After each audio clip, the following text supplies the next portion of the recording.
Access is that the rule is that access follows consent. So if they have the right to consent, they have the right of access. So you're going to segregate that in your charts? Yes, and it becomes sometimes very difficult. And what scares me is that some people were keeping a separate chart for these kids. And the problem is then you get this record and you're looking at it, and did you remember when you saw the patient this morning that this kid has 2 charts instead of 1? That just seems to me to be a recipe for a major problem, because when they came into you for the STI treatment, they also mentioned that they had, or you found out that they had high blood pressure, high blood sugar, whatever the situation might have been, that now didn't, and that was the first time you detected it there, but you kept it in the separate record. Then they come back to you for that high blood pressure, high blood sugar, high protein in their urine, whatever it might be, and you don't get the history back as part of that evaluation process the next time they come down the road. As far as payment though, so if the child comes in and they don't know any different and they're on Blue Cross Blue Shield, and so the payment of course is automatically going to go, we've run into that issue with our Follow My Pulse issue. That's a very common question, because as much smart as they think they are, they don't even know what an EOB stands for. All right, and so they don't know that mommy and daddy get a piece of paper. You do under HIPAA have to let them know. You can treat them, you can pay them, and you can charge them, but under HIPAA they came out with some guidance that says yes, but you've got to give them an informed consent first. Okay, well, once you tell little Johnny that mommy and daddy's going to get an EOB that says that they got a penicillin shot, they're going to go, wow, I don't want them to do that. Can we do it? Now, if they pay for their own pocket under HIPAA, we got the ability to request and demand that not be disclosed to the payer. Okay, but they got to come up with the money. And 15, 16, 17-year-olds may or may not have the cash to pay for, depending on what the procedure is, whether they have enough. You can also treat them without getting paid, but now you're taking it as a loss. So, and not send that EOB, but you can do it. You can send the money in. They do show up a lot of time with mommy and daddy's, Blue Cross card, and they don't have any idea that that's going to get back to mom and dad. But you do, under the guidance, have to kind of give them that heads up before you go shooting the bill down the road. Okay, if they have the right to consent. Now, abortion is a hot topic these days, and I don't even want to try and tell you what the law is in Iowa right now, because they've got at least 10 bills that I'm aware of pending trying to modify this. And found it somewhat ironic, on Valentine's Day, the Iowa Supreme Court actually heard oral arguments on the constitutional validity of their 72-hour notice period. And I think the fact that they heard it on Valentine's Day may be an indication of where they're heading. But maybe it's just coincidence, but just seemed odd that they'd heard that on Valentine's Day. They pick and select which cases they're going to hear at any one time. So, but it is interesting in terms of dealing with that.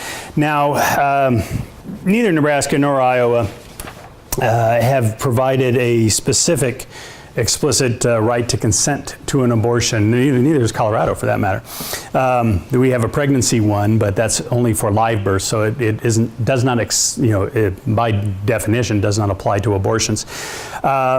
Again, under the Kerry decision, pretty much anything pertaining to reproductive health is deemed a constitutional right and has been applied to minors. So.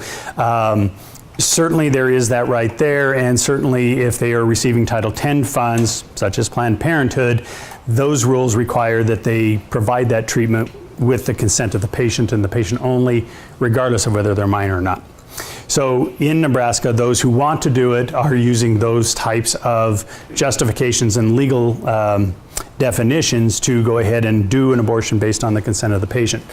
Now, several states, Colorado and Iowa, also have specific statutes that deal with some of the things that you can't outlaw abortion, but you can set some reasonable parameters around them. And what both Colorado and Iowa did is they put a notice provision. Iowa went a little further, and they actually have kind of an informed consent or informed options program that also has to be complied with in terms of providing them with either a video or written materials dealing with, you can take the baby to term and keep it, you can take the baby to term and put it up for adoption, you can have an abortion, you can do a lot of different things. And they have to give that before they can perform the abortion.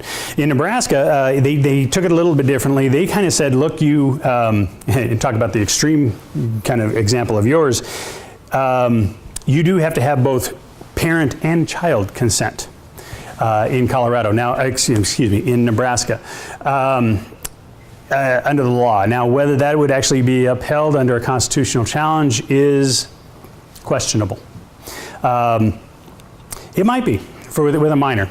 It might be. I really don't know the outcome of that situation. But with Kerry, with them having a minor having a constitutional right to control their reproductive health, my guess is, I don't have a guess. This is a coin flop with the recent changes to the Supreme Court. I think it depends on which way Kennedy sways. And I don't know where that outcome would be on this one, but I think this is probably a coin toss at the end of whether Nebraska's law would be upheld. Now with the notice provisions, those have been stricken down several times throughout the states, and really the two big things that they've gotten stricken down for so far is that they didn't address a medical emergency, they didn't have a way to get around the parent who might be the actual parent in some situations, and that's the last person you want to give notice to of them having and requesting an abortion, or there was no alternate to get around the parent. So those three things are really what courts have overturned those decisions on. Well, in Iowa and Colorado, we've addressed that by giving them notice and having an exception for medical emergencies, for sexual abuse by the parent that you're supposed to notify, by having one notice to one parent be sufficient. In Iowa, you can give, if the parent was involved in the situation that started this all, then you can get the consent of a grandparent. And there are several other parameters that fall within that. Colorado's 48 hours. Iowa's now 72 hours, used to be 48 hours. But last year they changed it to 72, and that's why they're hearing that argument as to whether that's a constitutional provision. So can minors still go directly to the court system? Minors can go directly to the court. And they do have programs to actually help and assist the minors in that process.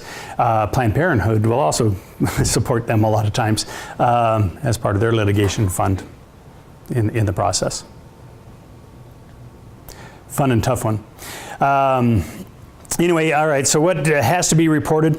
Obviously, everything that applies in terms of adults, in terms of reporting requirements, whether it's guns or knife wounds, or whether it's or gunshot and knife wounds, or whether it's your public health mandatory disclosures also apply to minors. But since it doesn't specifically apply to minors, I'm not going to mention it. But I have a bias pick on this because when I first set this up, I set it up for Colorado, and Colorado's gun and knife statute mandatory report also has an ice pick requirement. So if it's an ice pick wound, you have to report that to the police. And I just laugh every time I think about it that they went so detailed that they actually came up with an ice. I have no idea why ice pick wound. But they also have the obligation to report dog bites by a vicious dog, but you don't have to report dog bites by a non-vicious dog. Yeah, and most legislators are lawyers, so it makes you wonder. Anyway, it's goofy stuff, and they exist in all the states. It kind of gets fun sometimes for lawyers, geeks like me. Anyway, so child abuse reporting, yes, you do have to. We talked about that a little bit earlier during the HIPAA presentation. Yes, this is permitted under HIPAA, and it is required by state law. Different states handle a couple ancillary issues a little bit differently, and the next two slides are sexual assault, really or sexual assault on a child, which is really what you think of statutory rape, and also sexual abuse on a child. They apply, and they apply differently. Sometimes they're separately addressed and separately dealt with in statutes, and sometimes they're combined. So yes, you do have an affirmative obligation to report child abuse as a healthcare provider. Your failure to do so is a crime. You can go to jail if you don't do it. It's a misdemeanor, so you're not going to go to jail. But you might be paying a fine for failing to do it, and you may be subjecting yourself to potential liability for failing to do so. What is considered child abuse also varies, but you know, what I'm going to tell you, rather than trying to give you a long list of the specific statutory definitions, because this is again a bunch of lawyers trying to define every circumstance which constitutes child abuse. If it looks like child abuse, if it sounds like child abuse, if it walks like a duck and it quacks like a duck, it's a duck, and report it. Your downside for doing a good faith report is almost nothing. Your downside for not making that report is the continued torture of a child. So lean more heavily in terms of doing that. Go ahead and report it. And let's figure out whether, I don't want you doing it based on mere suspicion, but if you have reasonable grounds to believe that that child abuse is going on, then please report it. You're required to, on a reasonable belief. Okay? And then sexual assault on a child, or the statutory rape time provision, sometimes that is part of the definition of child abuse. Sometimes it is separate. And most states do have actually a specific statute. Iowa, sex with a child or sexual contact with a child under 14 is child abuse by definition. It is something that must be reported. In Nebraska, the rule is that if they are under 12 and the actor, the bad actor, is 19 or older, then that's a statutory rape. It's sexual abuse of a child, and falls within the definition of mandatory reports under child abuse.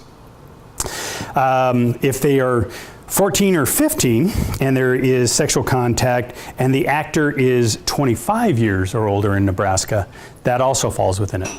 Now, Colorado's rules are also somewhat similar.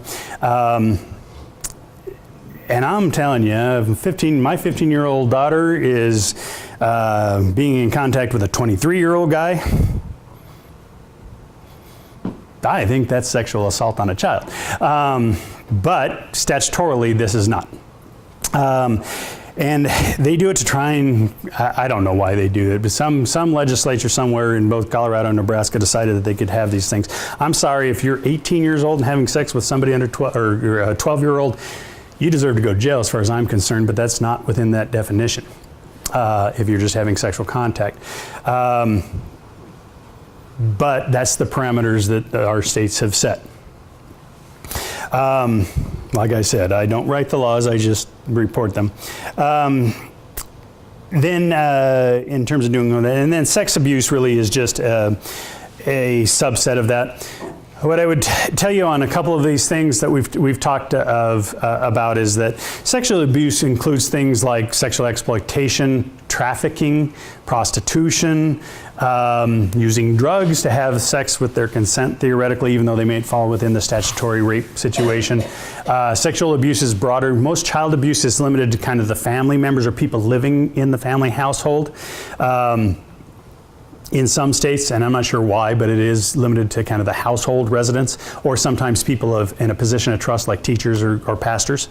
But there are some parameters there. Sex abuse is really kind of across the board, and it applies from everything from the rape type of situation to the trafficking, human trafficking, which, believe it or not, really does exist in the United States and in every state, including Nebraska and Colorado and Iowa. I mean, it really is a real sick market out there for little kids to be taken and put into a sex slave trade. It does exist all around you. So watch out for it, keep it going, and let's go from that. So I got some case examples, and you killed most of these in the questioning process so far, which is why I put them on here, and that's great. We'll run through these fairly quick because I'm about out of time. Actually, I'm out of time. See, well, I can read that one. I'm a little closer. So you got a minor on a ski trip, 16 years old, kind of drives himself down, has bad twisted his ankle. Can he consent to his own care, or he goes to the emergency room? Can they be treated there? Make it a boating accident, make it whatever else you want. Emergency. So if it's an emergency, if it's just a sprained ankle, but you don't know it's a sprained ankle, can you go ahead and treat? Yeah, watch that one. Try, at least in that situation, try to get a hold of the parents. Get that verbal consent, put it in the chart, and document the crap out of it. If you can't do it,